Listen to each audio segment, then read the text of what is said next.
इस वीडियो में हम एक एक्सपेरिमेंट करेंगे ओम्स लॉ प्रूव करने के लिए। तो हमें क्या क्या चाहिए? एक तो एक बल्ब चाहिए, हमने एक बल्ब ले रखा है, और बल्ब को लगाने के लिए होल्डर चाहिए, तो वो भी हम लेके आते हैं। ये है बल्ब रखने के लिए होल्डर। तो इस होल्डर में मैं इस बल्ब को फिक्स कर देता हूँ। होल्डर में हमने बल्ब लगा दिया। ये वायर कनेक्ट कर रखा है पहले से हमने, बड़ा सा वायर है, ताकि अपनी मर्जी के अनुसार सेल्स हम इसमें कनेक्ट कर सकें। अब क्योंकि ये होल्डर ऐसे फिक्स नहीं रहता है, तो इसके लिए एक हम बोर्ड लेके आते हैं और उसमें हम इस बल्ब को फिक्स करते हैं ताकि ये टेढ़ा न हो जाए। अब बल्ब एक स्टैटिक पोजीशन पे रहेगा, ये हिलेगा नहीं। और इसके दो वायर के ये एंड है, बड़ा बड़ा सा इसलिए ले रखा है कि ये फ्लेक्सिबल रहे, कितना भी हम इसमें सेल्स कनेक्ट कर सकते हैं। इसको एक कोने में रख देते हैं। इसमें हम बैटरी लगाएं। बैटरी लेके आता हूँ मैं, 1.5 वोल्ट का है, तो मैं निकाल लेता हूँ। हमको पता चल गया कि एक सेल कितने वोल्ट का है, 1.5 का। तो अपने काम के लिए हम 3 यहाँ से निकाल लेते हैं, 1 2 और 3। ये सेल्स हमने रख लिया, 3 सेल हो गए हमारे पास। अब इसको हम कनेक्ट करेंगे उस बल्ब के साथ। कर रहा हूँ, यहाँ पे पेपर पे रख के ही करना होता है, बोर्ड पे, नहीं तो ये फिसलेगा हाथ से। तो ये देखो, ये कितनी लाइट दे रहा है, आपको वो देखना है, इसमें कितनी लाइट आ रही है।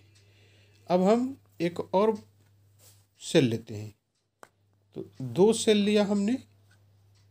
2 सेल जब हम कनेक्ट करेंगे तो इसकी ब्राइटनेस देखनी है। ये देखो, ये पहले से ज़्यादा है। एक सेल अभी यहाँ पे छोटा करके हम कर सकते हैं। देखो, एक सेल है तो इतना है रोशनी।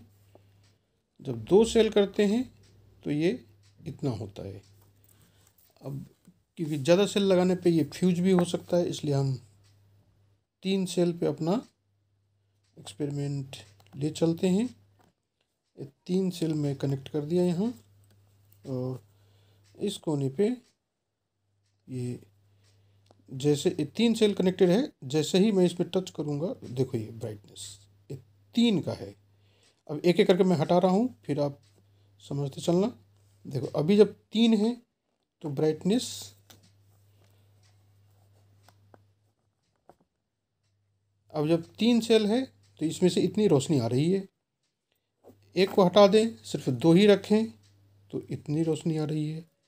जब सिर्फ एक रखें तो इतनी रोशनी आ रही है। तो समझना ये है कि ये जो सेल लगाने से क्या होता है। तो हमने शुरू में आपने को बताया कि एक सेल 1.5 वोल्ट का है। 2 सेल कनेक्ट करेंगे तो 1.5 प्लस 1.5 3 वोल्ट हो जाएगा। जब 3 सेल कनेक्ट करेंगे तो 1.5 प्लस 1.5 प्लस 1.5 मतलब 4.5 वोल्ट। तो सेल बढ़ाते हैं तो वोल्टेज बढ़ता है, और वोल्टेज जब बढ़ता है तो आपने देखा कि जैसे नंबर ऑफ सेल्स बढ़ाते हैं हम, तो उसकी ब्राइटनेस बढ़ जाती है। इसका मतलब करंट बढ़ जाता है।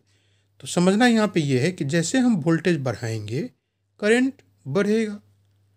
यही है ओम्स लॉ कि current is directly proportional to the potential difference. ये बैटरी चेंज करने से हम पोटेंशियल डिफरेंस को चेंज करते हैं। एक बैटरी था, एक को तो बैटरी नहीं बोलते, सेल बोलते हैं। तो एक सेल था तो पोटेंशियल डिफरेंस था 1.5 वोल्ट। जब 2 सेल हो गया तो पोटेंशियल डिफरेंस हो गया 3 वोल्ट, और जब 3 सेल हो गया तो पोटेंशियल डिफरेंस हो गया 4.5 वोल्ट। तो जैसे पोटेंशियल डिफरेंस चेंज होता है, मतलब इंक्रीज होता है, तो करंट भी इंक्रीज होता है। और जब पोटेंशियल डिफरेंस डिक्रीज हो जाए तो करंट भी डिक्रीज हो जाएगा। इसका मतलब करंट पोटेंशियल डिफरेंस के डायरेक्टली प्रोपोर्शनल है।